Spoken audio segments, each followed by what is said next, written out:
In the name of Almighty, the most gracious, the most powerful.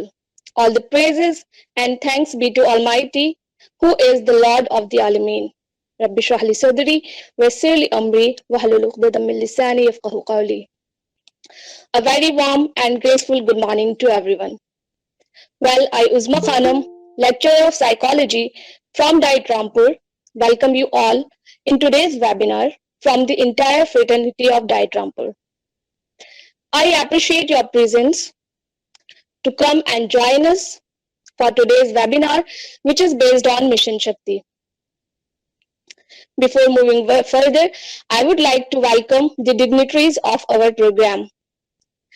Firstly, I would like to welcome the organizer of the program, हमारे आज के कार्यक्रम की अध्यक्षता कर रही हमारी उप शिक्षा निदेशक, हमारी डाइट प्राचार्य मिसेस नीलम रानी टमटा मैम का, जिनके सानिध्य और संरक्षण में किसी भी काम को करना हमारे लिए न सिर्फ आशीर्वाद पूर्ण होता है, बल्कि उनके सानिध्य और संरक्षण और मार्गदर्शन में किसी भी काम को करना हमारे लिए हमेशा ही फ्रूटफुल रहा है। उसी के साथ साथ मैं स्वागत करना चाहूंगी आज के कार्यक्रम की हमारी जो को ऑर्गेनाइजर हैं मिसेस कल्पना सिंह मैम का, बीएससी रामपुर। मैम का मैं स्वागत करना चाहूंगी कि उनका सानिध्य और संरक्षण एक बार फिर हमारे लिए सौभाग्य की बात है कि मैम का सानिध्य और संरक्षण एक बार फिर हमें प्राप्त हुआ है बीएससी रामपुर के रूप में। सो आई वार्मली वेलकम यू मैम। उसी के साथ साथ मैं स्वागत करना चाहूंगी इसी क्रम में हमारे आज के इस प्रोग्राम की, इस वेबिनार की जो हमारी मुख्य वक्ता हैं, the guest speaker doctor Akanksha Singh ma'am का, जो कि इलाहाबाद यूनिवर्सिटी में असिस्टेंट प्रोफेसर अपनी सेवाएं प्रदान कर रही हैं। इसी के साथ साथ मैं स्वागत करना चाहूंगी हमारे आज के इस वेबिनार को सफल बनाने में, इसके सफल संचालन में हमारे जितने भी कन्वीनर्स हैं, जितने भी को स्पीकर्स हैं, उन सभी का और समस्त डाइट परिवार का। उसी के साथ साथ मैं तहे दिल से सबसे ज्यादा खास तौर पर जो स्वागत करना चाहूंगी हमारे जनपद रामपुर से जुड़ी समस्त शिक्षिकाओं का। मैं आप सभी की शुक्रगुजार हूं कि आज आप इस वेबिनार के सफल संचालन हेतु हमारे साथ जुड़ी हैं। एक बार फिर आप सभी का हार्दिक अभिनंदन और स्वागत है। I would like to start the programme with these lines कि ना सिर्फ घर और बाहर के काम करना, कि ना सिर्फ घर और बाहर के काम करना और फिर सबका ख्याल भी रखना, कि ना सिर्फ घर और बाहर के काम करना और फिर सबका ख्याल भी रखना, दिल में कोई थकान न रखना, उसके बाद भी बेचारी का टैग सहना, क्या यही नारी का रूप है? क्या नारी का यही रूप है? हमने जहां को एक अस्तित्व दिया, हमने जहां को एक अस्तित्व दिया और ये अस्तित्व भी हमसे पूछे कि तेरा क्या यही रूप है? नारी होना कोई अपमान नहीं, नारी होना एक अभिमान है। दर्द सहे तो सरस्वती और क्रोध सहे तो माँ दुर्गा का ये रूप है। Before moving further, I am feeling that we should know the background of this program कि मिशन शक्ति का जो हमारा ये प्रोग्राम है ये कब, क्यों और कैसे संचालित हुआ। मिशन शक्ति का जो ये प्रोग्राम है इसका क्या एग्जिस्टेंस है। सबसे पहले हम इस बात को समझेंगे, इसके जो हिस्टोरिकल बैकग्राउंड है मिशन शक्ति का।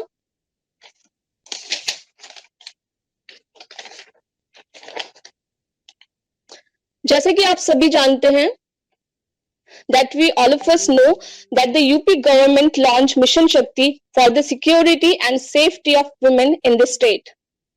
इसके शुरुआती चरण की अगर बात करी जाए, अगर हम इसके पस मंजर में जाएं तो यूपी में साल 2020 में इसकी शुरुआत की गई थी।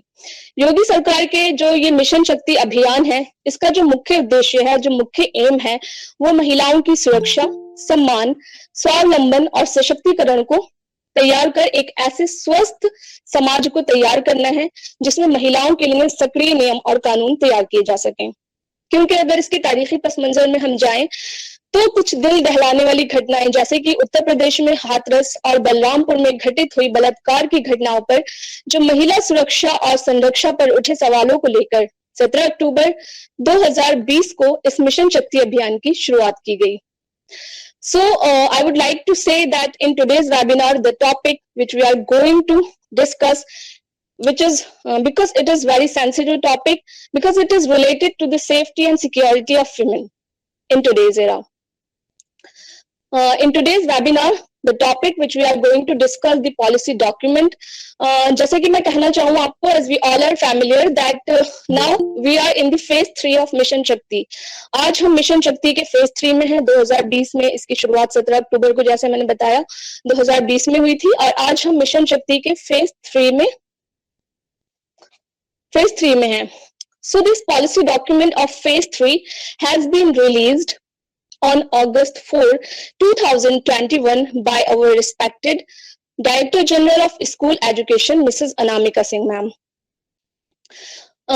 Mrs. Anamika Singh ma'am ने इसको रिलीज किया था. So इस फेज 3 का शुभारंभ जो हुआ था सबसे पहले 15 अगस्त 2021 को हर स्कूल, कॉलेज या इंस्टीट्यूशन में एक वरिष्ठ महिला अभिभावक द्वारा ध्वजारोहण के साथ किया गया था. मिशन शक्ति के अंतर्गत माह अगस्त से माह दिसंबर 2021 तक विशेष अभियान के माध्यम से जन मुहिम बनाते हुए इसे हमें सफल बनाना है. ये अभियान इम्पोर्टेंट है हर उस टीचर, हर उस फैसिलिटेटर, हर उस महिला शिक्षिका के लिए जो एज टीचर प्राइमरी और अपर प्राइमरी स्कूल्स में अपनी सेवाएं प्रदान कर रही हैं. आज के इस वेबिनार के थ्रू हम डिस्कस करेंगे इसके मेन ऑब्जेक्टिव को, इसके ब्रॉड ऑब्जेक्टिव को, कि मिशन शक्ति का जो ब्रॉड ऑब्जेक्टिव है वो क्या है, कि किस तरह इसकी जो एक कार्य योजना तैयार की गई है. जैसे कि आप सभी को एक लेटर के थ्रू भी अवगत कराया जा चुका है कि किस तरह इस कार्य योजना में हर महीने जो एक टास्क दिया गया है, यानी कार्य की जो रूपरेखा है, उसे आप कैसे क्रियान्वित करें और कैसे और किस प्रकार इस सारे कार्य में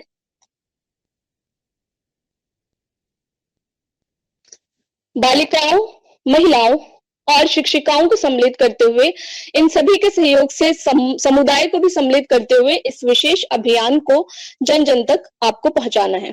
So the main objective of this mission is to empower women, to secure women in our state. This mission has been started with the hopes of guaranteeing respect and safety to every woman of Uttar Pradesh. Our respected CM Sir Yogi Adityanath asserted that those who try to hurt the self-respect and dignity of women would not find any place in new Uttar Pradesh. So it is just like a warning for all those victims, as I strongly believe that a woman is the full circle. I strongly believe that a woman is the full circle because she possesses the power to create, to nurture and to transform. ये कहना कोई exaggeration नहीं है कि एक women जो है उसके पास बहुत सी खुसूसियात हैं और वो बहुत स्ट्रांग है. बिकॉज मैं कहना चाहूंगी यहाँ कि किसी भी लाइफ को जन्म देना, किसी भी नई जिंदगी को जन्म देना, ये सिर्फ और सिर्फ एक औरत की खासियत है. That's why we can say that women are magical. शहर का तब्दील होना, यहाँ मैं कुछ लाइंस कहना चाहूंगी कि शहर का तब्दील होना, शाद रहना और उदास. शहर का तब्दील होना, शाद रहना और उदास, रौनकें जितनी यहाँ हैं औरतों के दम से हैं. रौनकें जितनी यहाँ हैं औरतों के दम से हैं. अगर हम तारीखी पस मंजर की बात करें औरतों के हुकूक के बारे में, तो सबसे पहला कदम हमारे भारतीय समाज में महिला शिक्षिकाओं के लिए, महिलाओं को शिक्षित करने के लिए जो उठाया गया था, उसमें सबसे पहला नाम जिसे हम कभी नहीं भुला सकते वो है सावित्रीबाई फुले. उन्हें हम कभी नहीं भूल सकते क्योंकि वो ऐसी फर्स्ट रिफॉर्मिस्ट थी जिन्होंने महिलाओं की शिक्षा के लिए सबसे पहले आवाज उठाई. दैट्स व्हाई वो सबसे पहली महिला शिक्षिका भी कही जाती हैं. बात है सन 1848 की. ये वक्त था गुलामी में जकड़े एक ऐसे भारत का जब महिला होना अभिशाप माना जाता था. महिला होना एक अभिशाप माना जाता था. और अगर हम इसकी बात करें सिर्फ भारत के पस मंजर में नहीं, आप हिस्ट्री उठाकर देखें तो कहीं पर भी आप ये पाएंगे कि महिला होना सिर्फ भारत में ही नहीं, आप चाहे अरेबिक कंट्रीज ले लें या कहीं का भी आप हिस्टोरिक बैकग्राउंड उठाकर देखें तो आप पाएंगे कि महिलाओं को किस तरीके से ट्रीट किया जाता था. किसी भी ममालिक में आप देखें स्त्री की जो हकीकत है उसे जानकर हर किसी की रूह कांप उठती है। और अगर आज भी हम बात करें तो आज हम इतनी सिविलाइज्ड सोसाइटी जिसे हम कहते हैं उसमें भी हमारे जो अधिकार हैं या हमारी जो अधिकारों के अलावा जो हमारी सेफ्टी और सिक्योरिटी है उसको लेकर जो सारी चीजें हैं वो क्यों हैं। जैसे कि अगर मैं महिलाओं के बारे में कहना चाहूं कि दिन की रोशनी ख्वाब बनाने में गुजर गई, दिन की रोशनी ख्वाब बनाने में गुजर गई और रात की नींद बच्चे सुलाने में गुजर गई। दिन की रोशनी ख्वाब बनाने में गुजर गई, रात की नींद बच्चे सुलाने में गुजर गई। जिस घर में मेरे नाम की तख्ती भी नहीं, जिस घर में मेरे नाम की तख्ती भी नहीं, सारी उम्र उस घर को सजाने में लग गई, सारी उम्र उस घर को सजाने में लग गई। औरत को एम्पावर करने का सबसे पहला टूल अगर हम इसकी बात करें तो वो होता है education. Because I strongly believe that education is the manifestation of perfection already present in man. और man की अगर हम यहाँ बात करें तो हम यहाँ टोटल जिसे कहते हैं एक महिला और पुरुष दोनों की बात करते हैं। अब शिक्षा की चूंकि बात है तो लड़कियों को पढ़ाना और उन्हें शिक्षित करना आज जो हमारा समाज है उसमें भी वो कठिनाइयों से भरा है। अगर हम 2011 की सेंसस की बात करें तो उसमें जो लिटरेसी रेट है महिलाओं का आप देखेंगे कि वो 65% है, whereas the male literacy rate is 62%। तो इन दोनों के बीच का जो एक गैप है इससे भी आप अंदाजा लगा सकते हैं कि आज भी महिलाएं किस तरीके से शिक्षा के क्षेत्र में पिछड़ी हुई हैं। ये लिटरेसी रेट के बीच का जो गैप है वो हमें बताता है कि आज भी भारत की जो महिलाएं हैं वो शिक्षा जैसे बुनियादी अधिकार से कितनी वांछित हैं। जबकि ये फैक्ट है कि if you educate a man, you can educate an individual. But if you educate a woman, you can educate a family, a generation. क्योंकि naturally ये सिर्फ और सिर्फ हमारी ही characteristics हैं कि being a woman, I would like to say कि being a woman, we have a blessed and great opportunity to train upcoming generations. Women empowerment के पहलू की बात हम हमेशा करते हैं, उसमें हमें ये समझना सबसे जरूरी होगा that we women are already empowered with lot of qualities and strengths. Many researchers says that we are emotionally so strong in comparison to males. We are multitaskers, productive, caring, but we are productive, caring, supportive, empathetic, but in spite all of these qualities, we feel deprived due to some social evils and prejudices, which are existing in recent times today. अब यहाँ एक और बात हमें सीखनी होगी, हमें एक सवाल खुद से करना होगा कि ऐसी सोसाइटी बनेगी, और अगर बन भी गई है ऐसी सोसाइटी तो इसे चेंज करने का जिम्मा किसका है। इक्वालिटी और एम्पावरमेंट के इस पहलू में अगर कोई एक चीज चेंज करने लायक है इन माय ओपिनियन टू तो वो है हमारी और आपकी मानसिकता। इक्वालिटी के किसी भी पहलू में सबसे पहली चीज जो हमारे आड़े आती है वो होता है हमारा एटीट्यूड। एटीट्यूड को अगर मैं डिफाइन करना चाहूं, जैसे somehow हम सुनते हैं कि आप में बहुत एटीट्यूड है, इसमें बहुत एटीट्यूड है। What does attitude mean? Attitude means your degree of likeness or dislikeness toward an object, toward a person, a phenomena, a belief or whatever. So आप कितना पसंद और नापसंद करते हैं किसी चीज को, ये आपकी मानसिकता पर डिपेंड करता है। हमारे समाज को ये समझना होगा कि नारी और पुरुष एक ही सिक्के के दो पहलू हैं, एक ही गाड़ी के दो पहिए हैं, एक के बिना दूसरा बिल्कुल अधूरा है। अगर हम इक्वालिटी की बात करें तो इक्वालिटी के लिए हमारा पैरेलल होना जरूरी है, ना कि मर्दों का औरतों से ऊपर होना या औरतों का मर्दों से ऊपर होना। अब इसे चेंज करने की शुरुआत कैसे करें हम? इसे चेंज करने की शुरुआत मैं तो स्ट्रांगली बिलीव करती हूँ एज अ फीमेल कि इसको चेंज करने की शुरुआत हमें खुद से करनी है, क्योंकि हमारे पास वो सेटअप है, वो फैमिली बनाना और उसे चलाना ये सिर्फ और सिर्फ एक ब्लेस्ड अपॉर्चुनिटी है जो कि एक महिला को प्राप्त होती है। फैमिली सेटअप की अगर मैं यहाँ बात करूंगी तो आई थिंक सो कि बहुत ज्यादा टाइम हो जाएगा, So before taking too much of your time, मैं आज के जो हमारे स्पीकर्स हैं उन्हें टाइम देना चाहूंगी कि वो आज के सेंसिटिव मुद्दे के तहत हमारे जितने भी हमारे साथ जुड़े जितने भी शिक्षिकाएं, शिक्षक और बच्चे हैं उन सबको अपने विचारों से अवगत कराएं. So now, without taking too much of your time, I would like to invite our speaker, Mr. Shahwez Latif sir, to come and share his valuable thoughts with us. Shahwez sir.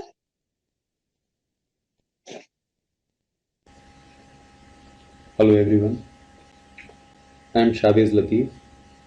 I am working as a lecturer for English language at DIET Rampur under the super guidance of our own principal, Ma'am Srimati Neelam Rani Tanta Ma'am.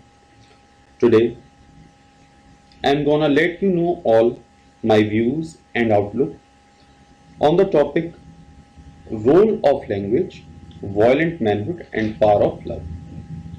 Without saying more, I want to show you a very ordinary and common word.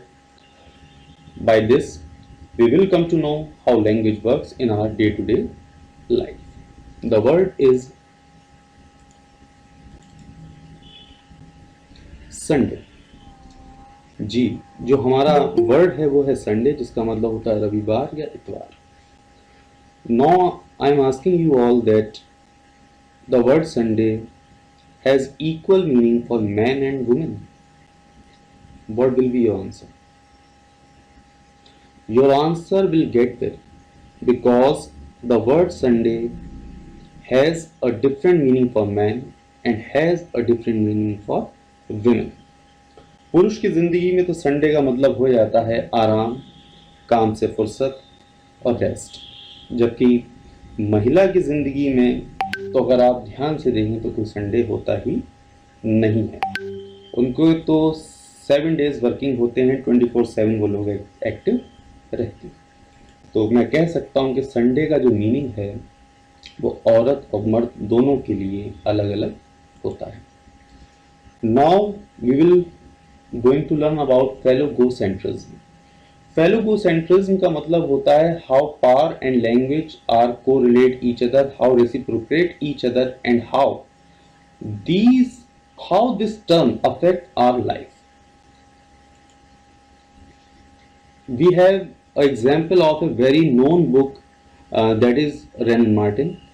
This book has been written by Renan Martin, and I just want to show that. Just look at this line. The masculine gender is often applied to objects remarkable for strength and violence. देखिए, ये आपकी बड़ी ही विख्यात किताब है रेनन Martin, और उसमें ये रूल दिया हुआ है कि जो मैस्कुलिन जेंडर होता है वो रिमार्केबल होता है, जाना जाता है, उल्लेखनीय होता है. किस चीज के लिए? स्ट्रेंथ यानी ताकत के लिए, एंड वायलेंस यानी हिंसा के लिए. यानी जब आप ये किताब एक बच्चे को पढ़ाते हैं तो आप उसमें जो मैस्कुलिनिटी होती है, जो मर्दानगी होती है, वो आप बचपन से ही उसके अंदर डाल देते हैं कि वो एक वायलेंस का हिस्सा उसके अंदर होता है, स्ट्रेंथ उसके अंदर होती है. इसी वजह से जब वो बड़ा होता है और अगर वो वायलेंस को प्रो वायलेंस एटीट्यूड का है तो इस तरह की जो शब्दावली होगी, इस तरह का जो लैंग्वेज स्ट्रक्चर होगा, वो उसको और स्ट्रेंथ देगा, उसको और बूस्टअप करेगा. This is my concern. Next देखिए, the feminine gender is sometimes apply to objects remarkable for beauty, gentleness and gracefulness. और वहीं आपने फेमिनिन जेंडर के लिए आपने कह दिया है कि वो अपनी ब्यूटी के लिए जाने जाते हैं, जेंटलनेस के लिए यानी उदारता के लिए जाने जाते हैं. यही किताब एक जगह पुरुष को वायलेंट बनाती है तो दूसरी जगह महिलाओं को जेंटल भी बना रही है. महिलाओं को जेंटल बनाना अच्छी बात है, लेकिन पुरुष को वायलेंट बनाना कहीं ना कहीं ये ऑब्जेक्शनेबल है. इस विषय में मेरी कई अंग्रेजी के विख्यात लोगों से बात भी हुई है, हमने इस पर चर्चा भी करी है और बहुत जल्द हम इसके निवारण पर भी काम करेंगे. मेरी जो कंसर्न है वो सिर्फ यही है कि इस तरह की शब्दावली से हमें बचना चाहिए. How language works. Power is always with patriarchy. जो शक्ति होती है वो हमेशा ही पैट्रियार्की के साथ होती है, पितृसत्तात्मक सोच के साथ होती है. मैं आपको बताता हूं कैसे. करोड़पति, ये एक शब्द है, इसमें करोड़ है और पति है. अगर हम इसका संधि विच्छेद करें तो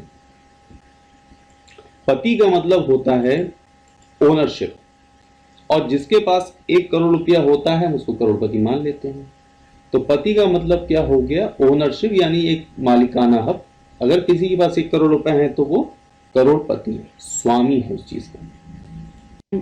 वही बात करोड़ पत्नी करके बोलते हैं तो सुनने में ये पति से ज्यादा पत्नियों को अजीब लगेगा, क्योंकि पत्नी शब्द की जो अवधारणा है वो कहीं भी हमने स्वामी के रूप में बनाई ही नहीं है। इसलिए जब हम करोड़ पत्नी बोलते हैं तो सुनने में भी अजीब लगता है, देखने में भी अजीब लगता है, क्योंकि ये जो हमारा सोशल कॉन्टेक्स्ट है उसमें ये फिट नहीं बैठता है। जबकि जो पति शब्द है जिसको यूनिवर्सल एक्सेप्टेंस मिली हुई है कि पति का मतलब स्वामी होता है, इसीलिए हम उससे कोरिलेट कर जाते हैं, उससे रिलेट और कनेक्ट कर लेते हैं। करोड़ पत्नी के साथ हमारा ऐसा नहीं। Both words have completely different approach and meaning in the social context. दोनों ही शब्द बिल्कुल अलग अप्रोच रखते हैं और इनके बिल्कुल अलग मायने हो जाते हैं जब हम इन्हें सोशल कॉन्टेक्स्ट में देखते हैं। Manuscript was burned in JNU on account of its blind and biased advocacy for manhood. आपको याद होगा जेएनयू में मनुस्मृति को जला दिया गया था। क्यों? क्योंकि वहां वो बात कर रही थी कि आपका जो पति हो वो चाहे शराबी हो, उसमें 10 तरह की बुराइयां हो, वो आपको मारता हो पीटता हो, लेकिन वो फिर भी आपका गॉड है। और जब इस तरह की बात उसमें लिखी गई थी और ऐसा महिलाओं के लिए कुछ नहीं था, तो इसी वजह से जेएनयू में भी मनुस्मृति को जलाया गया था। कहने का मतलब ये जो हमारी बुनियादी जो हमारे किताबें हैं ये कहीं ना कहीं हमें पितृ सत्तात्मक सोच की तरफ हमें ले जाती हैं। पोस्ट ह्यूमन एज, अब इंपॉर्टेंट क्या है? जो मैं आपसे वॉयलेंट मैनहुड की बात कर रहा था, जो आक्रामक मर्दानगी की हम बात कर रहे थे, वो पोस्ट ह्यूमन एज में आके और ज्यादा खतरनाक हो जाती है। पोस्ट ह्यूमन एज का मतलब होता है we are no longer a human being. अगर आप ध्यान से देखें तो अब हम इंसान तो हैं, लेकिन इंसान वाली पूरी क्वालिटीज हमारे अंदर नहीं है। जो मार्केट हमारे चारों तरफ है उसने हमें पूरी तरह से बदल के रख दिया है। अगर आप ध्यान से देखें तो एक मोबाइल मार्केट को ही आप एग्जाम्पल ले लें। एक मोबाइल मार्केट ने भारत की जनता में, पूरे विश्व की जनता में 10,000 से लेके 20,000 या 30,000 या 40,000 के एवरेज में अपने कंज्यूमर पैदा कर दिए हैं, जो हर साल 10 से 20,000 25,000 उनके मोबाइल फोन पर खर्चा कर रहे हैं और वो खरीद रहे हैं। अगर आप ध्यान से देखें जो एडवर्टीजमेंट आते हैं उनसे इंस्पायर होते हैं बहुत ज्यादा। हमारा जो एक नेचुरल इंटेलेक्ट होता है, जिसे ऑर्गेनिक इंटेलेक्ट कहते हैं, वो खत्म हो रहा है धीरे धीरे और हम धीरे धीरे मशीनीकरण की तरफ जा रहे हैं। इस विषय पर टर्मिनेटर फिल्म भी बनी है जो आर्नोल्ड श्वार्ज़नेगर की है, आप लोगों को शायद ध्यान भी हो। तो कहने का मतलब ये है कि जब हमारे अंदर से इमोशंस खत्म हो रहे हैं, हमारा ऑर्गेनिक इंटेलेक्ट खत्म हो रहा है, खास तौर में जब ये चीज पुरुषों में खत्म होगी तो वो महिलाओं की तरफ उनका क्या रवैया होगा, वो महिलाओं को किस तरह से देखेंगे, दैट इज माई कंसर्न। और ये हो रहा है। अगर आपको 16 दिसंबर 2012 का केस याद होगा तो किस तरह की बर्बरता उसमें की गई थी, तो उसका जिक्र मुझे शायद करने की जरूरत भी नहीं, उससे आप अच्छी तरह वाकिफ हैं। तो वो कहीं से भी हमें इंसानियत वाली तो उसमें बात दिखती नहीं है। और रिसेंटली अभी जहां तक मेरी जानकारी है, कल भी दिल्ली में कोई केस हुआ है किसी लड़की के साथ, तो उसके साथ भी बहुत ही ज्यादा बर्बरता हुई है, जिसको शायद शब्दों में कह पाना भी मेरे लिए मुश्किल होगा। कहने का मेरा मतलब यही है कि जब हम इस तरह की शब्दावली अपनी किताबों में रखेंगे और पोस्ट ह्यूमन एज हमें मार्केट हमें ह्यूमन रहने नहीं देगी, तो होगा क्या? That is my concern. इसी विषय पे डोना हैरवे एक अमेरिकन थेरिस्ट है, इनका साइबॉर्ग मैनिफेस्टो आया था 1985 में, जहां उन्होंने डिक्लेयर कर दिया था कि हम कहीं से भी ह्यूमन नहीं है। यानी अमेरिका में 1985 में ही ये डिक्लेरेशन हो चुका है कि we are no longer a human being, we are just turning या converting into a machine, and that is happening in our country right now. So that is my prime concern, and we want to fight back this kind of narrative, this kind of ideology, and we have to stick to our rules and our custom, and we have to fight back against this system. अब यहाँ मैं कुछ videos के through आपको अपनी बात को और अच्छे तरह से समझाना चाहूँगा कि किस तरह से समाज में हमारे डिस्क्रिमिनेशन होता है, किस तरह से समाज में हमारे चीज़ें बदल जाती हैं और किस हिसाब से चीज़ें हो रही हैं। ये कुछ वीडियोस हैं आमिर खान के शो सत्यमेव जयते से, जो उनके गेस्ट के विचार थे वो मैं आपको दिखा रहा हूँ यहाँ पर। उनके विचारों को सुनिए, समझिए और अपने जीवन में अप्लाई करने की कोशिश कीजिए।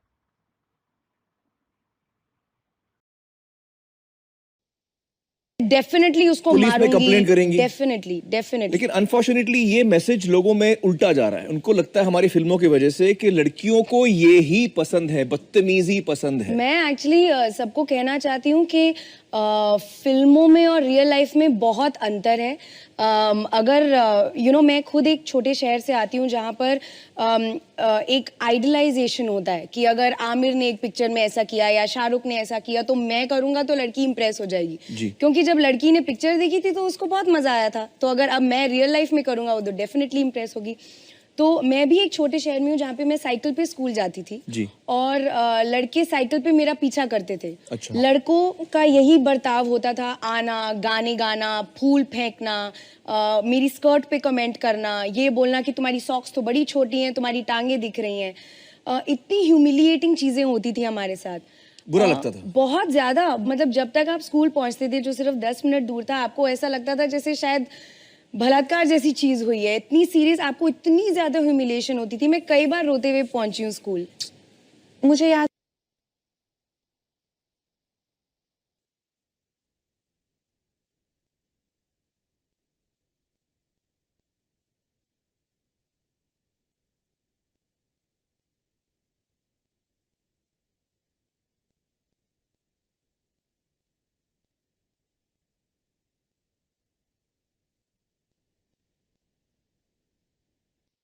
ये बताया जाएगा कि लड़कियां उनसे कमतर हैं, उन पे काबू रखना चाहिए, वो इस्तेमाल के लिए बनी हैं।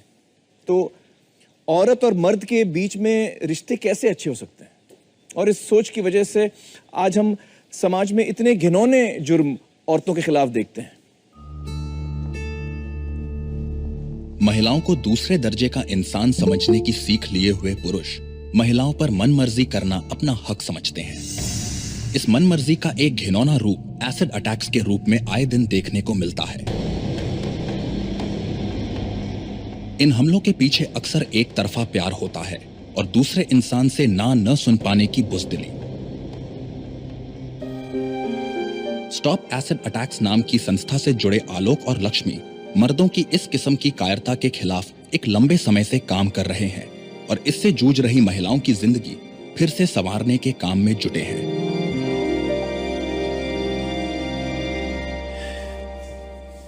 लक्ष्मी, आलोक, बहुत बहुत शुक्रिया हमारे साथ जुड़ने का।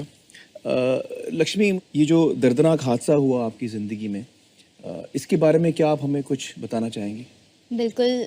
2005 की बात है जी। मैं उस टाइम पे 7th स्टैंडर्ड में थी। ये एसिड विक्टिम लक्ष्मी की कहानी थी। ये पूरी कहानी मैं आपको यहाँ नहीं दिखा पाऊंगा, इसको आप यूट्यूब पर सत्यमेव जयते किसी एपिसोड में भी देख सकते हैं। आइए देखते हैं आगे। औरत का नुकसान तो होता ही है, लेकिन आप ये भी समझ लें जो पुरुष हिंसा करता है उसका कितना बड़ा नुकसान हो रहा है। कैसे? उसकी तो इंसानियत खत्म हो गई ना। हिंदुस्तान की सरकार कहती है कि 40% हमारे पति परमेश्वर पत्नियों को मारते हैं। जो शख्स अपनी पत्नी पर हाथ उठा सकता है उसके अंदर कुछ मरा होगा, तभी वो हाथ उठा सकता है। जो इंसान 6 महीने की 6 साल की बच्ची पर बलात्कार कर सकता है उसके अंदर कुछ टूट चुका होगा, मर चुका होगा, कुछ मर चुका होगा। तो ना तो अपने जज्बात से रिश्ता बचा, ना अपने जिस्म से रिश्ता है, ना अपनी आने वाली पीढ़ी से रिश्ता है। तो भैया किससे रिश्ता है आपका? सिर्फ सत्ता से। फायदा है सत्ता का, नुकसान है इंसानियत का। वाह भाई, क्या बड़ा है, इंसानियत या सत्ता? इंसानियत सवाल ही नहीं मैं उठता। समझती हूँ इंसानियत बड़ी है।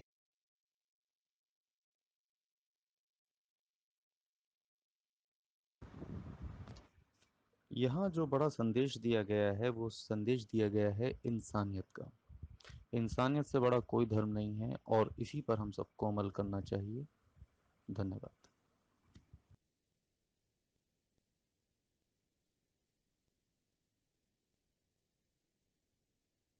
मोहब्बत हो गई, उसने ना कर दिया, आप बेकाबू हो गए, आपने जाके एसिड फेंक दिया।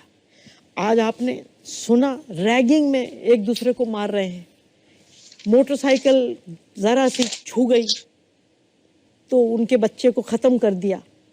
तो ये जो हिंसात्मक मर्दानगी है जी, ये मेरी नज़र में दुनिया में आज जितनी खतरनाक बातें हो रही हैं जी, जी। सबके पीछे है ये। जैसे दुनिया में 100 करोड़ औरतों पर हिंसा होती है। 100 करोड़ 1 बिलियन women। दुनिया में जंग चल रहे हैं, जितनी जंगें चल रही हैं दुनिया भर जितनी में, जंगें चल रही लड़ाई हैं, झगड़े फसाद, उसके पीछे यही हिंसात्मक मर्दानगी है। जिस तरह की आज इकोनॉमी है, पैसे के लिए कुछ भी करेंगे, उसके पीछे भी ये मर्दानगी है। टेररिज्म के पीछे यही मर्दानगी है। जो लोग मजहब के नाम पर फंडामेंटलिज्म फैलाते हैं, उसके पीछे भी यही मर्दानगी है। तो वक्त लगेगा बदलने को, लेकिन अगर मर्द के बच्चे हैं तो बदलो ना। आप लोगों ने देखी होगी, तो इस वीडियो क्लिप के जरिए बस यही एक मैसेज देने की कोशिश की गई है कि लड़का और लड़की में फ़र्क करने की उतनी ज़रूरत नहीं है जितनी हम समझते हैं। अगर आपकी सोच अच्छी है, आपकी नीयत अच्छी है, आप अच्छी परवरिश देते हैं, तो वो लड़का हो या लड़की, इससे कोई फ़र्क नहीं पड़ता। इसका एक एग्जाम्पल दंगल फिल्म ने भी हमें दिया इस तरह का मैसेज। एक मैं जो शायद वीडियो मिस हो गया वो मैं एक बार फिर दिखा रहा हूँ आप लोगों को।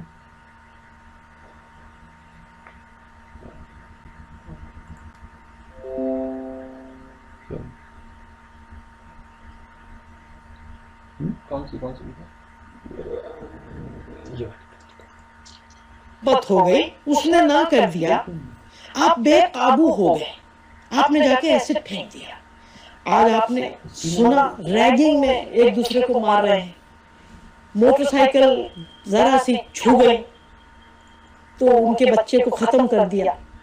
तो ये जो हिंसात्मक मर्दानगी है जी, ये मेरी नजर में दुनिया में आज जितनी खतरनाक बातें हो रही हैं जी, जी। सबके पीछे है। जैसे दुनिया में 100 करोड़ औरतों पर हिंसा होती है। 100 करोड़ 1 बिलियन women। दुनिया में जंग चल रहे हैं, जितनी जंगें चल रही हैं दुनिया जितनी भर में, जंगें चल लड़ाई रही हैं, झगड़े फसाद, उसके पीछे यही हिंसात्मक मर्दानगी है। जिस तरह की आज इकोनॉमी है, पैसे के लिए कुछ भी करेंगे, उसके पीछे भी ये मर्दानगी है। टेररिज्म के पीछे यही मर्दानगी है। जो लोग मजहब के नाम पर फंडामेंटलिज्म फैलाते हैं, उसके पीछे भी यही मर्दानगी है। तो वक्त लगेगा बदलने को, लेकिन अगर मर्द के बच्चे हैं तो बदलो ना।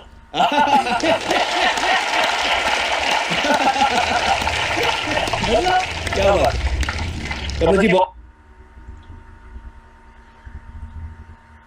तो जस्ट मैं ये सब वीडियोस दिखा के बस यही दिखाना चाह रहा था आपको कि किस तरह से हम अपनी सोच में बदलाव ला सकते हैं, कितना आक्रामक मर्दानगी हमारे लिए ख़तरनाक है और कितना नुकसान इससे समाज का हो रहा है। इन्हीं सारी बातों पर हमें ध्यान देने की ज़रूरत है और सेंसिटिव होने की भी ज़रूरत है, समाज को भी सेंसिटाइज करने की ज़रूरत है। समाज अगर सेंसिटाइज नहीं होता है तो आगे जो आने वाला समय है या ये जो हमारा दशक रहेगा 2021 से 2030 का, ये बहुत डिसाइसिव है भारत के लिए कि हम किस दिशा में जाएंगे। तो बस मैं अपने जो मेरे प्रशिक्षु हैं यहाँ पर, जो मेरे साथी हैं, जो मेरे टीचर्स हैं, हम सबसे यही बस गुजारिश है कि हम लोग सही दिशा में आगे बढ़ें और ठीक से इस विषय पर काम करें। Thank you for listening.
Thank you so much, Ravi sir, share your valuable thoughts with us.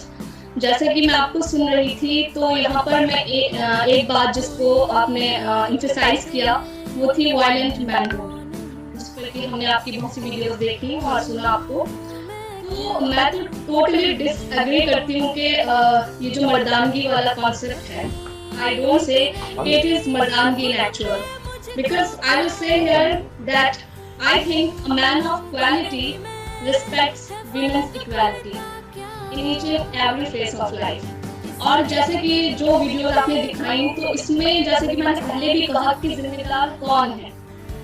आज जो भी चीजें हमारे समाज में हो रही हैं हम उनमें जस्ट लाइक हम इम्पोज वाले पार्ट को अगर देखें तो हम इम्पोज कर जाते हैं कि ये चीज इस वजह से हुई, ये चीज।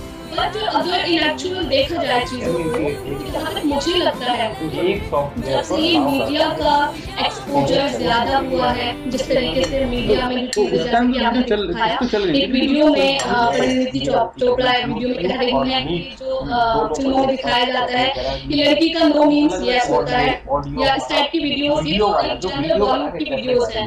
लेकिन अगर आप हॉलीवुड के स्टफ की बात कर रहे हैं जिसमें आजकल बहुत जैसे अगर हम एक वर्ड में कहना चाहेंगे वीडियोस लाइक उनकी बात करें तो आप उसमें सेक्सुअली वीडियोस आप देखें तो उसमें दिखाया जा रहा है कि जो वीडियो बनाया है वो हो जाएगा YouTube पे। अब जब आप इस चीज को इतना दिखा रहे हैं, इतना एक्सपोजर है आज मीडिया का, हर बच्चे के पास मोबाइल है, उसके एक फिंगर टिप पे उसके पास अवेलेबल है सैकड़ों वीडियोस, तो जब वो उस चीज को देख रहा है तो कहीं ना कहीं मुझे लगता है कि वो सेक्सुअली एक तरीके से जिसे कहते हैं सेक्सुअली वो फ्रस्ट्रेट हो रहा है। अब जब वो सेक्सुअली इतना फ्रस्ट्रेट हो गया तो साइकोलॉजिकली भी मैं अगर बात करना चाहूँ तो जो हमारा लिम्बिक सिस्टम होता है उसमें जो हमारा सेल्फ ऑफ एम्पैथी होता है वो बिल्कुल ही खत्म हो जाता है। सेल्फ ऑफ एम्पैथी खत्म हुआ तो आप अपनी जो पावर है, जिस तरीके से आप सेक्सुअली फ्रस्ट्रेट हो रहे हैं सारी वीडियोस को देखकर, तो आप वो पावर कहीं तो निकालेंगे। अब आपने देखा उस हीरोइन को या हीरो को उस वीडियोस में तो देखा, लेकिन वो हीरोइन तो आपकी पहुंच से बाहर है, आप उस पर तो वो पावर अपनी आजमा नहीं सकते, ठीक है। तो वही वाली बात होती है कि इसमें क्या होता है कि करता कोई और है और भरता कोई और है। तो बहुत अच्छे तरीके से इसको आपने पेश किया आज, और उसी के साथ साथ वेबिनार को आगे बढ़ाते हुए मैं स्वागत करना चाहूंगी हमारी आज की जो मुख्य वक्ता है डॉक्टर आकांक्षा सिंह मैम का। मैम प्लीज आप हमें अपने विचारों से अवगत कराएं और आपको सुनना। उसका ma'am let me first introduce her please. Okay sir, you may.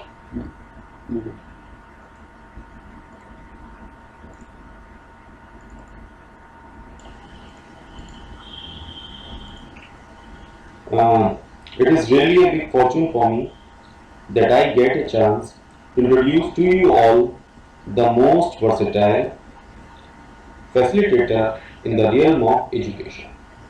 जी हाँ, मैं बात कर रहा हूँ हमारी आज की मुख्य अतिथि डॉक्टर आकांक्षा सिंह मैम के बारे में, जो कि शिक्षा शास्त्र विषय में इलाहाबाद यूनिवर्सिटी प्रयागराज में असिस्टेंट प्रोफेसर के पद पर कार्यरत हैं और नियमित रूप से अपनी सेवाओं को वहां पर दे रहे हैं। Dr. Akanksha Singh ma'am is currently working at Central University of Allahabad. She did her graduation, post-graduation and research from Lucknow University. Ma'am की जो स्नातक की परीक्षा है और पोस्ट ग्रेजुएशन पर स्नातक या रिसर्च से जितना संबंधित काम है वो सारा उन्होंने अपना लखनऊ यूनिवर्सिटी से किया है। She is UGC, JRF, SRF and postdoctoral fellow at Faculty of Education, Lucknow University. Lucknow university में भी इन्होंने अपनी सेवाओं को दिया है। She has gained 12 years teaching experience और इन्होंने अब तक 12 साल का शिक्षक अनुभव प्राप्त कर लिया है। डॉक्टर आकांक्षा सिंह मैम से हमारी पहली मुलाकात हुई थी जब हम सारे प्रवक्ताओं का आधारभूत प्रशिक्षण हुआ था सीमेट इलाहाबाद में, जहां पर मैम का लेक्चर हुआ था 4 फरवरी को आफ्टर टी ब्रेक यानी 11:45 पर। और उस वक्त उस लेक्चर में उन्होंने जिस तरह से हम लोगों को फैसिलिटेट किया था या जिस तरह की हमें डायरेक्शंस दी थी, उन सारी बातों ने, उनके पूरे लेक्चर ने हम सभी को मंत्रमुग्ध कर दिया था और एक नई दिशा हम लोगों को दी थी। क्योंकि मेरा मानना ऐसा ही है कि एक साल जो हम सभी प्रवक्ताओं का पहला था तो हम थोड़ा डायरेक्शन लेस थे, लेकिन हाँ सीमेट की ट्रेनिंग के बाद हमें एक प्रॉपर डायरेक्शन मिली थी और उस डायरेक्शन में मिलने का जो सबसे बड़ा कारण था वो हमारी डॉक्टर आकांक्षा सिंह मैम थी। Till now, she has presented papers in around 50 conferences, and publication includes more than 50 conferences attend की हैं जहां पर उन्होंने अपने पेपर को प्रेजेंट किया है। 35 पेपर्स हैं मैम के, और मैम ने 2 किताबें भी अपनी लिखी हैं। Her area of specialization is phenomenology and education administration. उन्होंने इन दोनों विषयों के ऊपर स्पेशलाइजेशन अपना हासिल किया है। She is assistant dean student welfare university of Allahabad. वो इलाहाबाद यूनिवर्सिटी में स्टूडेंट वेलफेयर की असिस्टेंट डीन भी है। Coordinated webinar and refresher course of human resource development central university of Allahabad. उन्होंने एक वेबिनार को भी अभी आयोजित किया था जो HRD के ऊपर आधारित था। She has been associated with CMED यानी State Institute of Educational Management and Training since very long। वो बहुत लंबे समय से हमारे CMED के साथ भी जुड़ी हुई हैं और लगातार वहाँ पर उनके लेक्चर होते हैं। And by the virtue of her talent, she is inspiring a lot of people at large bona fide। और अपने टैलेंट की वजह से, अपनी प्रतिभा की वजह से वो बड़े पैमाने पर लोगों को इंस्पायर कर रही हैं, बड़े पैमाने पर लोगों को प्रेरित कर रही हैं कुछ अच्छा करने के लिए। Doctor Akanksha Singh ma'am organised a very relevant webinar. Akanksha Singh ma'am ने एक बड़ा ही प्रासंगिक वेबिनार अभी आयोजित किया था एजुकेशन डे पर 11 नवंबर को, to inculcate awareness for education in people at large. इस वेबिनार का मकसद था कि लोगों के अंदर पढ़ाई के प्रति जागरूकता को पैदा किया जाए एजुकेशन के लिए बड़े पैमाने पर। Doctor Hiram Chaturvedi, dean faculty of arts Allahabad, in sir ने एक किताब लिखी है दास्तान मुगल महिलाओं की, और ये मैडम के पास आए थे ऑथोरियल सिग्नेचर कराने के लिए, और ये मैं इसको एक बड़ी उपलब्धि मानता हूँ। हालांकि मैम तो बहुत डाउन टू अर्थ हैं, she does not acknowledge all these things, but हम लोगों का ये बड़ा ही सौभाग्य है कि मैडम हमारे साथ जुड़ी हुई हैं और हमें उन्हें सुनने का मौका मिलेगा। और आज का जो विषय है वो भी आप लोग उससे अच्छी तरह वाकिफ हैं कि किस तरह से मिशन शक्ति के अंतर्गत हम महिला सशक्तिकरण के ऊपर एक वेबिनार कर रहे हैं। तो आइए सुनते हैं मैम को। मैं मैम को हैंड ओवर करता हूँ। Thank you. Thank you Shaved sir, इतना ग्लोरीफाइंग इंट्रोडक्शन देने के लिए। इतना तो मुझको भी नहीं पता था जिस तरह आप बोल रहे थे। सबसे पहले तो मैं धन्यवाद देना चाहूंगी हमारी कार्यक्रम की अध्यक्ष नीलम मैम को, और नमस्कार अभिवादन भी करती हूँ कल्पना सिंह मैडम को, और आप डाइट से जुड़े हुए सभी लोग, ब्रिज किशोर जी, प्रेमचंद जी, शावेद जी, श्याम रस्तोगी जी और उज्मा जी, आप लोगों के विचार सुने। शावेद जी, आपका भी बहुत बहुत अभिवादन और धन्यवाद मुझे अपने कार्यक्रम से जोड़ने के लिए। और ये मिशन शक्ति एक बहुत ही अच्छा कार्यक्रम है। क्या मैं अपना स्क्रीन प्रेजेंट कर सकती हूँ? Yes ma'am, please please. जी, तो मैं प्रेजेंट कर रही हूँ। मेरे पास एक छोटा सा विजुअल है जो मैं दिखाना चाहूंगी। क्या दिख रहा है ये सबको? अभी नहीं मैम, अभी नहीं दिख रहा। दिखा? नहीं मैम।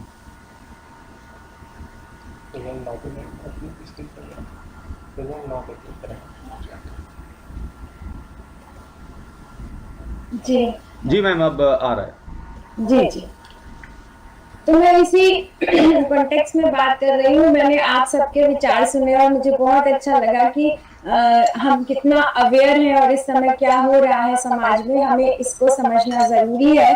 और जैसा कि आपने मुझे बोला था कि मुझे इस टॉपिक पर बोलना है कि जेंडर डिस्क्रिमिनेशन और महिलाओं का शिक्षा में योगदान।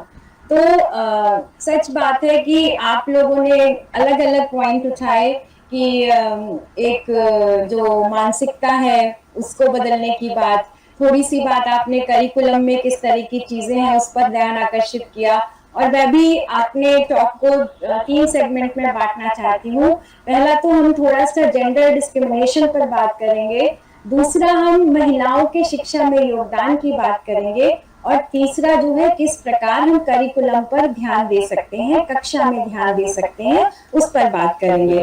तो एक्चुअली जेंडर डिस्क्रिमिनेशन का ये जो प्रॉब्लम है, तो वी कैन नॉट से कि ये केवल हमारे ही देश का है, सब जगह इस तरह का प्रॉब्लम है। इसीलिए तो आखिर जरूरत ही क्यों पड़ी इस मिशन शक्ति की? इसलिए ना क्योंकि हम बहुत सारे भेदभावों से गुजर रहे हैं, और not only in India but at global level. और इसीलिए जब हम यूनाइटेड नेशंस के सस्टेनेबल डेवलपमेंट गोल की बात करते हैं तो हम देखते हैं कि गोल 5 कहता ही है कि to achieve gender equality and empower all women and girls, यानी कि वैश्विक स्तर पर जो है इस तरह की आवश्यकता है कि हम महिलाओं के समानता और सशक्तिकरण पर बात करें। और जब हम भेदभाव देखते हैं तो हम आधी आबादी होकर भी, जैसे उज़मा जी ने कहा कि हमें जरूरत नहीं है कि हम अपने आप में एक ग्लोरीफाइंग इमेज रखते हैं, हमें पता है कि हमारे अंदर कितनी क्षमताएं हैं, लेकिन फिर भी समाज में जो है भेदभाव का सामना हो रहा है, चाहे शिक्षा तक पहुंच हो। अभी में बहुत अच्छा है, हमारे एनरोलमेंट बढ़ रहे हैं, लेकिन अभी लेटेस्ट आप देखिए, मान लीजिए ऑनलाइन एजुकेशन हम चल रहे हैं कोविड-19 के दौर में, घर में एक डिवाइस है और 2 बच्चे हैं और अलग अलग जेंडर के हैं। आप माँ बाप का एटीट्यूड देखिए, वो किसको मोबाइल देते हैं कि वो पढ़ ले, दूसरा बच्चा क्लास पे नहीं पहुंचता है। हम सब शिक्षक यहाँ पर ज्यादातर हैं, तो बच्चे भी होंगे। हम ये डिस्क्रिमिनेशन फेस कर रही है हमारी लड़की अपने घर में, बहुतों के जहाँ पर ये आर्थिक दिक्कत है वहां पर एक डिवाइस है, तो क्या करेंगे, दोनों बच्चों का क्लास एक टाइम में चल रहा है। बहुत सारी सुविधाएं हैं जहाँ तक महिलाओं की पहुंच नहीं है। अभी भी बहुत जगह जल्दी विवाह हो जाते हैं, और ये तो है ही रीजन कि हम हिंसक और आपराधिक घटनाओं का सामना करना पड़ता है। आपने कुछ एग्जाम्पल्स दिए तो उसी में मुझे याद आ गया कि अभी मैं हाल फिलहाल कहीं देख रही थी, कोई ऐसे जो सोशल मीडिया पे चल रहा था, उसमें मैंने देखा कि एक वाइफ ने अपने हस्बैंड घर लौटा तो वाइफ ने बोला कि अरे क्या हुआ, तो हस्बैंड बोला कि मैं टैक्सी में सो गया था।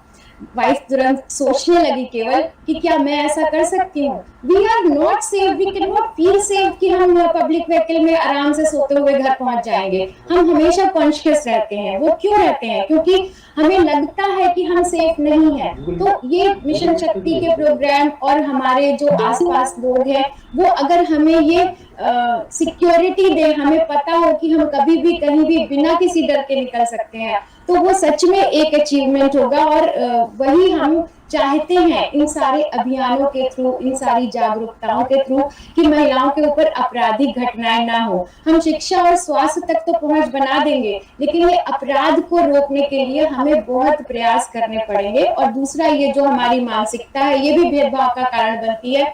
जो हम कल्चरल रीजंस है, बेटा होना चाहिए, ये काम करने के लिए बेटा ही करेगा, इस तरह की चीजें भी जो है समाज में भेदभाव बनाती हैं। और अभी मैं अपनी टॉक के अगले सेगमेंट में यही बात करूंगी, लास्ट सेगमेंट में, कि किस तरह हम अपने एजुकेशनल माहौल में इस सेटअप को चेंज करें, इस मानसिकता को चेंज करने का प्रयास करें कि वो धीरे धीरे बदलेगा। यही एक भेदभाव ये भी है कि वेतन की असमानता है। समान काम करते हैं, जैसे कि देखिए मैं विजुअल में दिखा रही हूँ, समान काम कर रहे होंगे लेकिन फिर भी जो है उनको समान आय नहीं है। बच्चियां पढ़ लिख रही हैं तब भी उन्हें कई बार अपने लिए निर्णय लेने की स्वतंत्रता नहीं है। और ये ऐसे जो बहुत सारे भेदभाव है, इसमें केवल आप ग्लोबल लेवल की रिपोर्ट देख लो। अभी वर्ल्ड इकोनॉमिक फोरम की 2020 में एक रिपोर्ट आई थी, ग्लोबल जेंडर गैप रिपोर्ट। ये हर साल देते हैं ये रिपोर्ट। तो इंडिया की रैंक 153 देशों ने इसमें भाग लिया था और इंडिया की रैंक जो है वो 112 है, 112।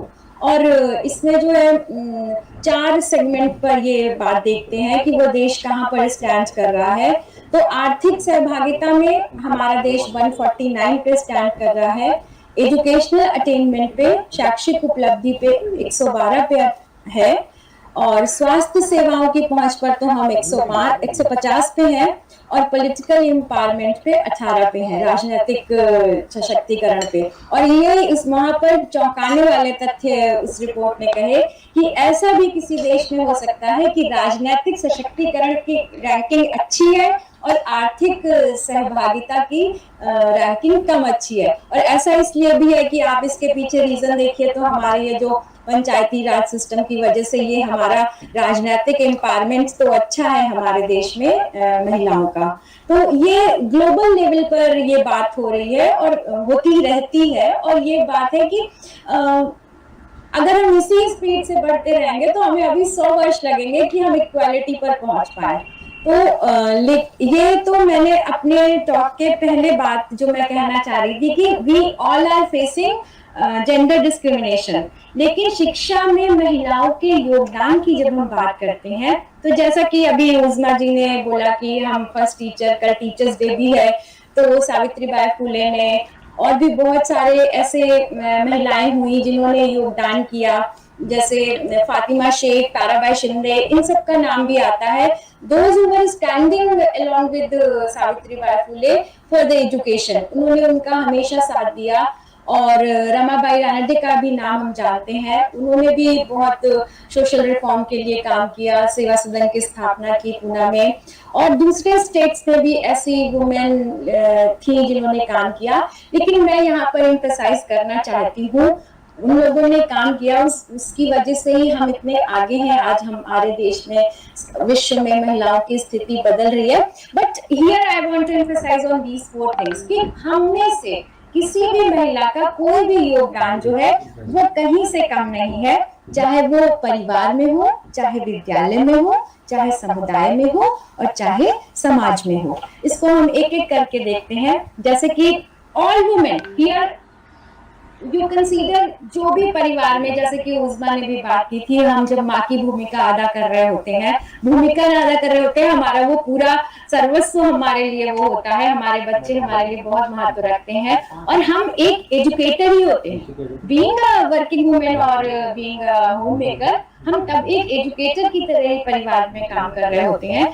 ये स्टडीज है कि जहाँ पर जो माँ ज्यादा पढ़े होते हैं उनकी बच्चियों का रिटेंशन बेहतर होता है विद्यालय में, वो ज्यादा पढ़ाई करती हैं। और ये भी एक स्टडी है, हम लोग जानते हैं कि जो हर एक कक्षा ज्यादा अगर आपने पढ़ी है तो आपका जॉब, जहां भी आप काम करते हैं, जो आपका आर्थिक आउटपुट है वो ज्यादा होता है, आप ज्यादा बेहतर वेतन पा सकते हैं। तो ये महिला का जो घर में रोल है और सबको देखना, ये this is not a small responsibility, और वो बहुत ही इम्पोर्टेंट भूमिका है जो हर महिला अपने परिवार में निभाती है, और वो एक एजुकेटर ही है। दूसरा, जब विद्यालय में होती हैं, टीचर्स होते हैं, और हमारा we can say proudly that कि उत्तर प्रदेश में विद्यालयों में सबसे ज्यादा महिला शिक्षक हैं। ये यूडाइस का रिपोर्ट है पिछले साल का, ये हो सकता है आप लोगों ने भी देखा हो। यहाँ पर पूरे देश में अगर हम बात करें तो अगर 49.2 लाख महिला शिक्षक है तो 47 लाख पुरुष शिक्षक है। पेरेंट्स को भी सिक्योर महसूस होता है कि वो महिलाओं को, जहाँ पर महिला शिक्षक होते हैं वो पसंद करते हैं अपने बच्चों को भेजना। एंड जो हमने पहले भी उज़मा बोल चुकी है कि we are privileged in that way that we can handle things more gently, हम बेहतर तरह से चीजों को हैंडल कर लेते हैं। तो ये अभिभावकों के लिए भी पसंद की बात होती है। और हमारे उत्तर प्रदेश में, देश में 12 करोड़ लड़कियां प्राथमिक से उच्चतर माध्यमिक स्तर पर नामांकित है। सो वुमेन का, महिला का एक शिक्षक के रूप में एक महत्वपूर्ण भूमिका है। फिर जब हम समुदाय में देखते हैं तो जो हमारे हेल्थ वर्कर्स हैं, आंगनबाड़ी हैं, या और भी जो प्रोफेशनल्स हैं और क्षेत्रों में काम कर रहे हैं, they all are role model for us. हमारे आसपास जो बच्चे बैठे होंगे, जो सुन रहे होंगे, उनके लिए ये प्रेरणा होते हैं कि वो हमारे जैसों में से ही कोई वहां जाकर इस तरह के काम कर रहा है तो हम क्यों नहीं कर सकते हैं, है ना। तो they all are educators for us. We can not say that only a teacher is going to teach something. सब कोई हमें कुछ सिखा रहा है। जो हमारे आसपास हर क्षेत्र में जो महिला काम कर रही है वो हमारे लिए एक शिक्षक है, वो हमें एक प्रेरणा दे रही है। ये बच्चों को समझना चाहिए। और चाहे समाज में जो बहुत सारे बिजनेस वुमेन्स है, चाहे समाज में पॉलिटिशियंस है, they all give us motivation. वो हम सबको, हमारी बच्चियों को जो स्कूल में पढ़ रहे हैं वो प्रेरणा देते हैं, वो ऐसे काम कर सकते हैं तो हम क्यों नहीं कर सकते हैं, है ना। ये एक एजुकेशन में इन सबका कंट्रीब्यूशन है, ये हमें समझने की जरूरत है। और इसी के संदर्भ में मैं एक और बात कहना चाहूंगी कि अभी आप लोगों ने पढ़ा होगा नेशनल करिकुलम फ्रेमवर्क NCF 2005 जब आया था, तो उसके कुछ पोजीशन पेपर्स आए थे।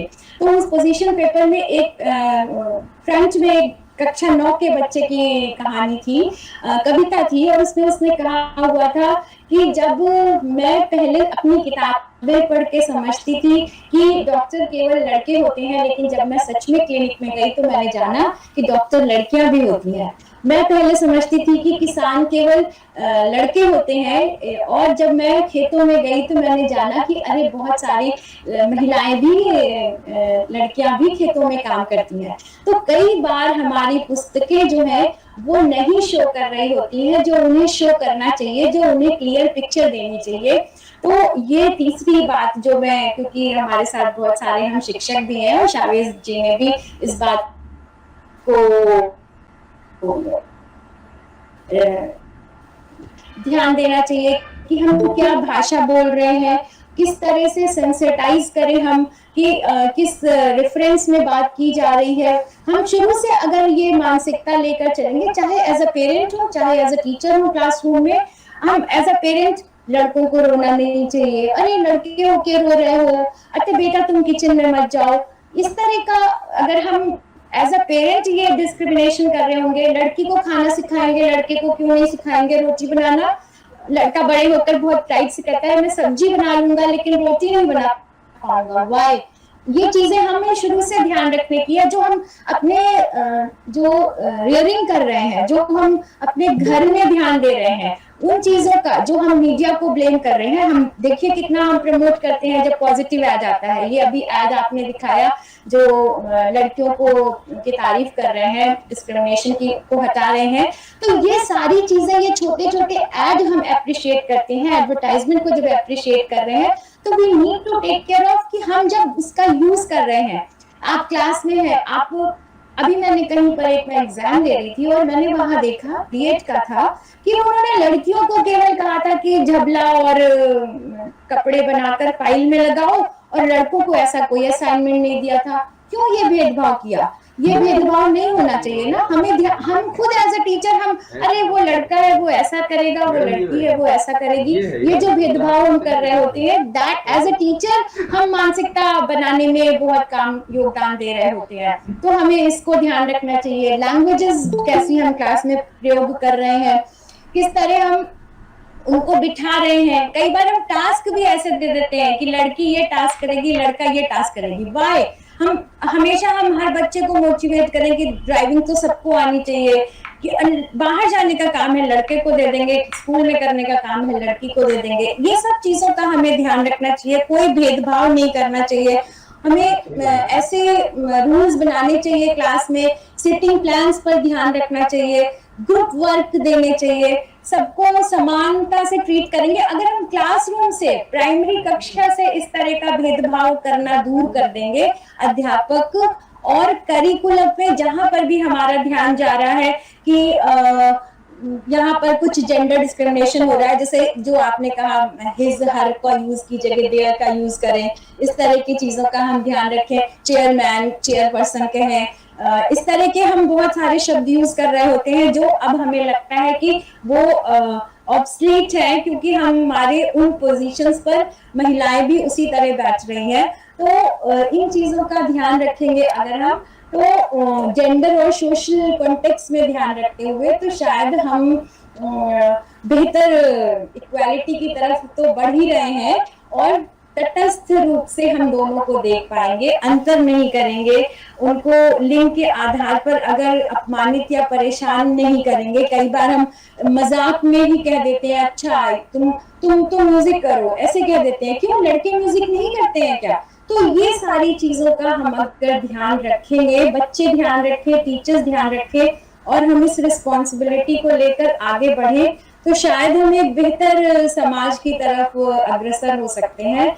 मुझे बस इतना ही कहना था, और आपके इस कार्यक्रम से, मिशन शक्ति के कार्यक्रम से ज्यादा से ज्यादा लोगों में ये जागरूकता फैले। और ये जो मैंने 4 रोल दिए कि सभी जागरूकता फैलाते हैं, यही भावना निहित है हमारे इस वेबिनार की भी, कि समाज के विभिन्न सेगमेंट के लोग आए और अपने विचार रखें, अपने उन्होंने क्या मेहनत से वो अचीव की है चीजें, वो जानेंगे हमारी बच्चियां, तो वो भी प्रेरित होंगी कि when they can do it, why we can't do it, and we'll face all the discrimination and we'll overcome that, and later on everyone realize this thing कि हमें, अगर हम अपने घर से, अपने परिवार से, अपनी कक्षा से इस डिस्क्रिमिनेशन को दूर करेंगे तो धीरे धीरे मैं भी बहुत पॉजिटिव हूँ कि ये कोई डिस्क्रिमिनेशन नहीं रहेगा। Thank you. Thank you so much ma'am. आपको सुनना और आपके विचारों को जानना हमेशा ही हम सभी के लिए एक अच्छा अनुभव रहता है, और निसंदेह आज भी आपको सुनना और जानना और आपके जो विचार हमने जाने इस इशू के ऊपर, वो निसंदेह नए थे, नई जानकारी देने वाले थे और बहुत ज़बरदस्त थे। आपने हमें अपना इतना बिज़ी शेड्यूल में अपने कीमती समय आपने हमें दिया है, इसके लिए हम आपका तहे दिल से शुक्रगुजार हैं। पूरा डाइट रामपुर आपका शुक्रगुजार है। और मैं अब उज़मा मैम को इनवाइट करूँगा कि वो मीटिंग को आगे बढ़ाएं।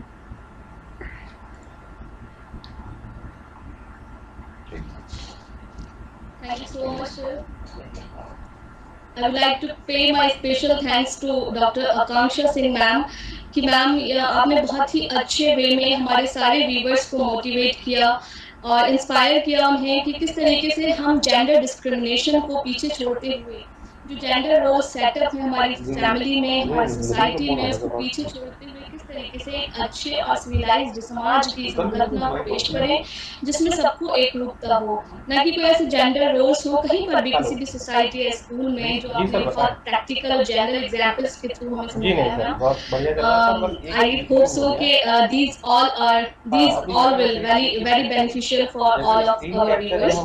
इसी के साथ साथ मैं आज के इस प्रोग्राम को आगे बढ़ाते हुए अपनी जो हमारी उप शिक्षा निदेशक है, हमारी डाइट प्रिंसिपल मैम, उनको इनवाइट करना चाहूंगी क्योंकि मैम को सुनना हमारे लिए हमेशा भी आशीर्वाद पूर्ण होता है। तो मैं चाहूंगी कि मैम आप हमारे, आपने जैसे कि हमारे सभी व्यूअर्स को सुना, आकांक्षा मैम को सुना, हमारे मतलब ये स्क्रीन शेयर जो हम ऑप्शन अपने बहुमूल्य विचार से हमें अवगत कराएं। अगर हमने स्क्रीन शेयर कर रखा है, I welcome Mrs Neelam Rani YouTube पे बंद हो जा रहा है, ये दिक्कत है। Thank you Uma. आप सभी को मेरा बहुत बहुत नमस्कार और धन्यवाद भी। मैडम आकांक्षा, आपका हम पूरे डाइट परिवार की तरफ से बहुत बहुत बहुत आपका धन्यवाद करते हैं क्योंकि आपने अपने बहुमूल्य समय से हमें जो जानकारी दी है ये वास्तव में हम लोगों के लिए बहुत ही उपयोगी रहेंगी। आपने जो एक बात बताई वो इतनी अच्छी है कि जितने भी इसे सुन रहे हैं उन्हें जरूर इस बात को अपनाना चाहिए कि हम अपने घर से ही शुरू करें। हम लड़के लड़की में भेदभाव ना करें तो ही अच्छा है, बल्कि हमें लड़कों को ऐसी एजुकेशन देना चाहिए कि तुम हर स्त्री, हर लड़की, हर बेटी की इज्जत करो। जब हम अपने घर से अपने बच्चों को अच्छी तरीके से शिक्षित करेंगे तो जरूर समाज में बदलाव आएगा। अपने देश, अपने भारत के गौरव को इतना बहुत विस्तार से हम लोग जानते हैं। हम उसी देश के नागरिक हैं जहाँ पर वैदिक काल के दौरान महिलाओं को कितनी इज्जत दी जाती थी, कितना सम्मान दिया जाता था।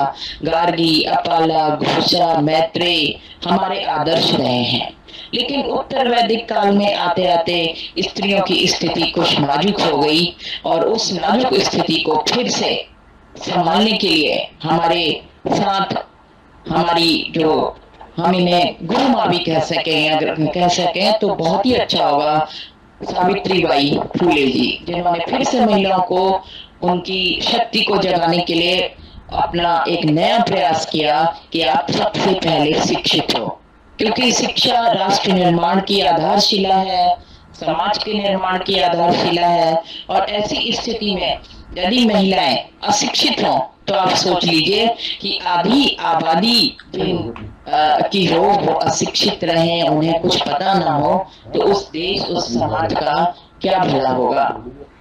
आज हम ये जानते हैं कि 20वीं सदी के बाद बहुत तेज गति से हर तरफ परिवर्तन आया है, चाहे वो तकनीकी के क्षेत्र में हो, चाहे वो हमारे इसके समाज में महिलाओं के योगदान का क्षेत्र रहा हो, या फिर कोई भी इस तरीके का राजनीतिक क्षेत्र हो, हर तरफ 20वीं सदी में परिवर्तन आया है और ये एक उच्च शिक्षा का ही परिणाम है।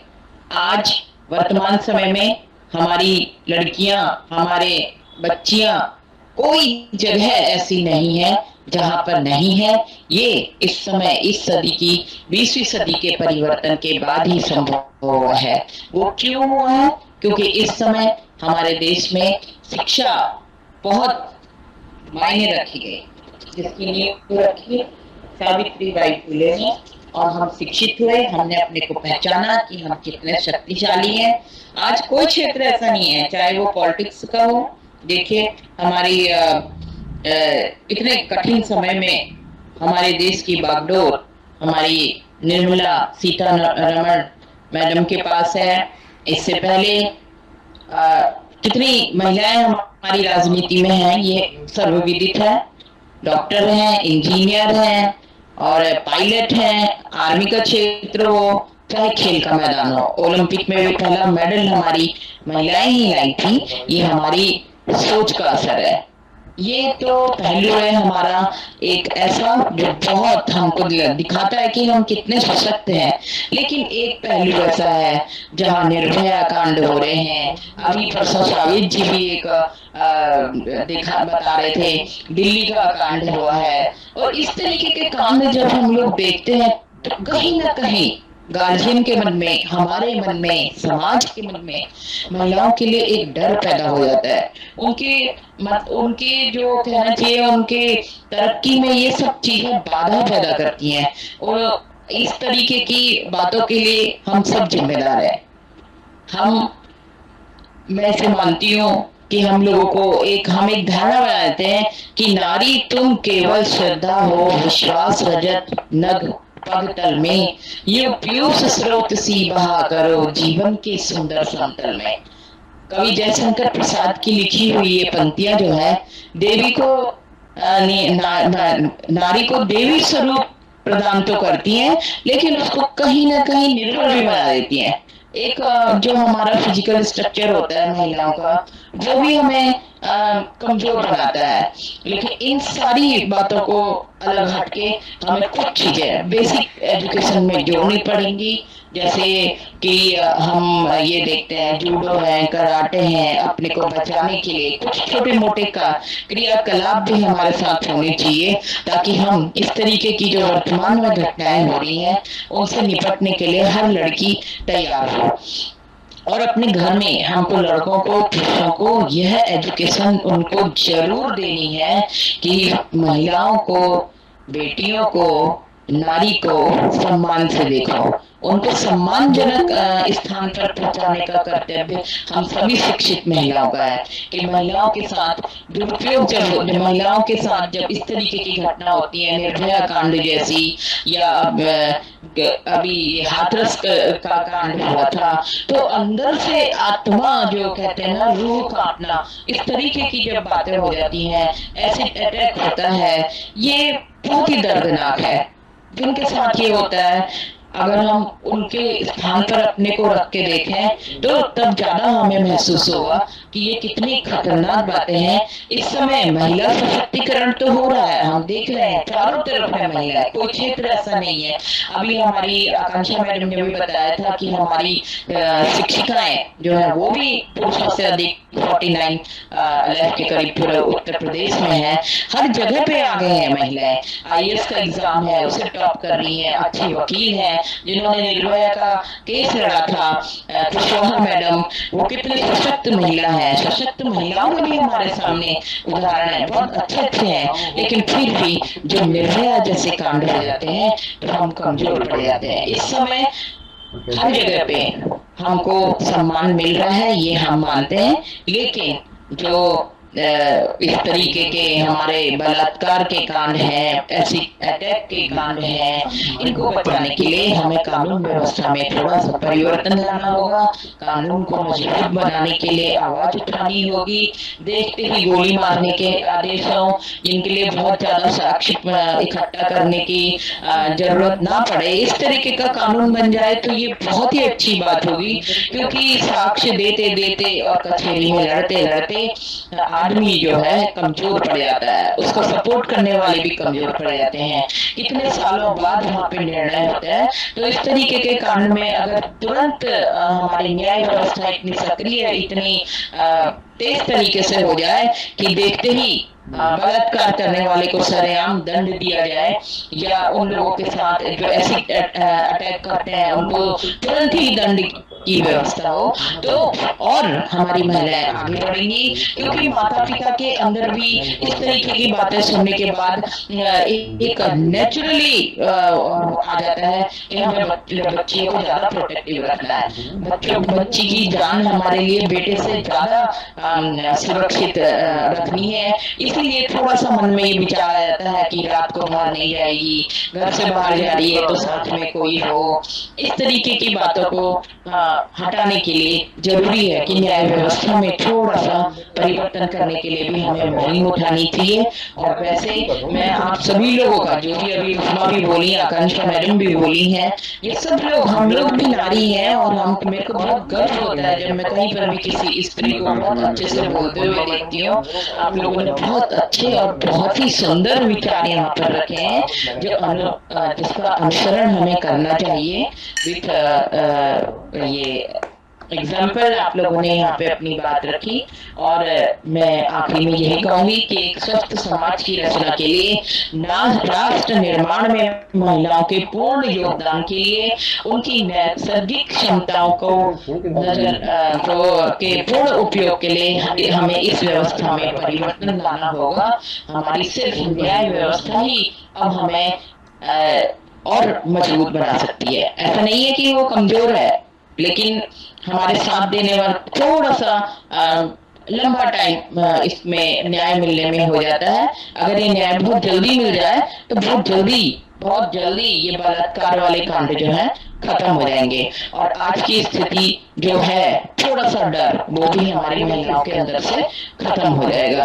और तभी ये हो सकता है, मैं तो कहती हूँ आज हमको विश्व भर की महिलाओं को इसके लिए आवाज उठानी चाहिए कि दंड में जो है महिलाओं से यदि कोई छेड़खानी करता है, ऐसे अटैक करता है, या किसी भी तरीके के उनके घर में पति के द्वारा वो सताई जाती हैं, कई हजारों महिलाएं ऐसी हैं जो अपनी बात बताती भी नहीं, हमें पता भी नहीं होता है। खुद वर्किंग लेडी अपने घर में बहुत ज्यादा प्रताड़ना को सहन करती हैं, वो बताती भी नहीं है। इस तरीके की महिलाओं के लिए भी कोई ना कोई सुविधा हम सबको मिली, कोई ना कोई रास्ता ऐसा निकालना चाहिए कि ताकि उनके जीवन में भी खुशियां आ सकें। और रामपुर में तो ये होता है महिला दिवस के बाद, ये 8 मार्च के बाद जो है महिला दिवस के रूप में मनाया जाता है विश्व भर में 8 मार्च।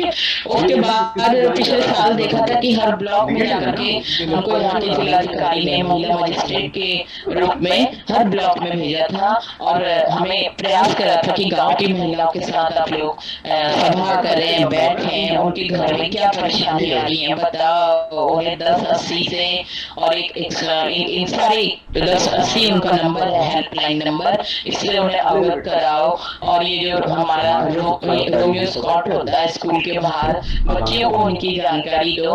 हम पूरी कोशिश करते हैं कि तुम सुरक्षित हो, तुम पुलिस को तो बताओ, तुम हमारा साथ लो, लेकिन बच्चियां फिर भी डरती हैं। ये डर, ये भय, ये हमें उनके मन से हटाना होगा।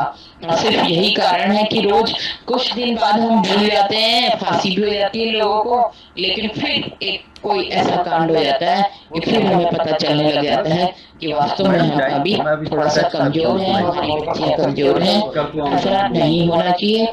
आज के इस जीवन में हमको ये आवश्यक है कि एक साथ एकजुट होकर के हर नारी का सहयोग करें, हर नारी का की समस्याओं का समाधान करे और आगे तो बढ़ी नहीं है, कोई दो राय नहीं है कि कोई भी जगह ऐसी नहीं है जहाँ आज महिलाएं नहीं है। और आखिरी में मैं एक बार फिर से आकांक्षा मैडम का बहुत बहुत धन्यवाद करके आप सभी लोगों को धन्यवाद करती हूँ, नमस्कार करती हूँ। जय नारी शक्ति।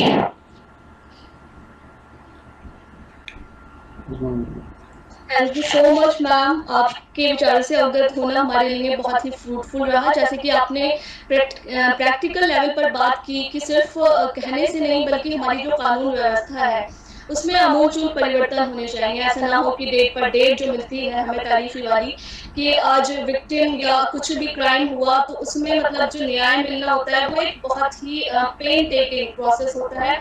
तो योगी आदित्यनाथ जो है हमारे रिस्पेक्टेड सीएम सर, उनके इस स्टेटमेंट के बाद होपफुली कि कुछ आशा है कि उन्होंने कहा है कि he asserted that those who try to insult or hurt the self-respect and dignity of women in Uttar Pradesh would not find any place in New Uttar Pradesh. So hopefully कि कुछ आशा है इस मिशन शक्ति के through भी हम इस अलग को जगाएंगे और महिलाओं की सुरक्षा और संरक्षण के लिए आवश्यक कदम उठाएंगे।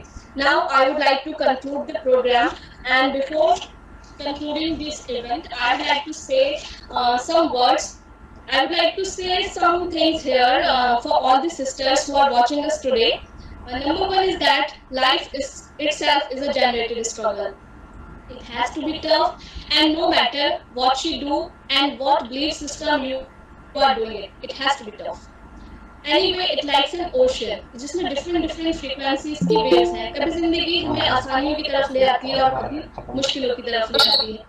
But in this tough time, you just make sure that you are swimming.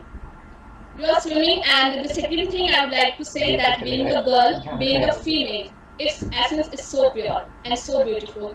And I would like to say here कि हमें सबसे पहले अपने आप से प्यार करना चाहिए। हमें अपने जो एग्जिस्टेंस है उसको एक ब्लेसिंग के तौर पर देखना चाहिए, क्योंकि फैमिली सिस्टम और सेटअप की जो जिम्मेदारी है, जो एक सभ्य और सुरक्षित समाज को हम जिसकी संकल्पना कर रहे हैं, उसको एक बेहतर तरीके से एक सभ्य समाज बनाने में एक फैमिली सेटअप के तौर पर एक महिला की मुख्य भूमिका है। हमें बेटों की मानसिकता को चेंज करना है। जिस तरीके से हम बेटियों के लिए दायरे बनाते हैं या उनके लिए और तरीके से जो कोशिशें कर रहे हैं आजकल, उसी तरीके से हमें जो एटीट्यूड है उसकी फॉर्मेशन की जरूरत है। और जैसे कि हमने सभी को सुना, thank you Akanksha ma'am, thank you our respected principal ma'am Shaved sir, and I would like to pay thanks to each and everyone who made this webinar a successful one. Thank you so much everyone. हो गया, done हो गया, बहुत बढ़िया। It's really बड़ा चौक खत्म हो गया। एंड हो गया, अल्लाह का शुक्र है, बड़ी इज्जत करने वाला।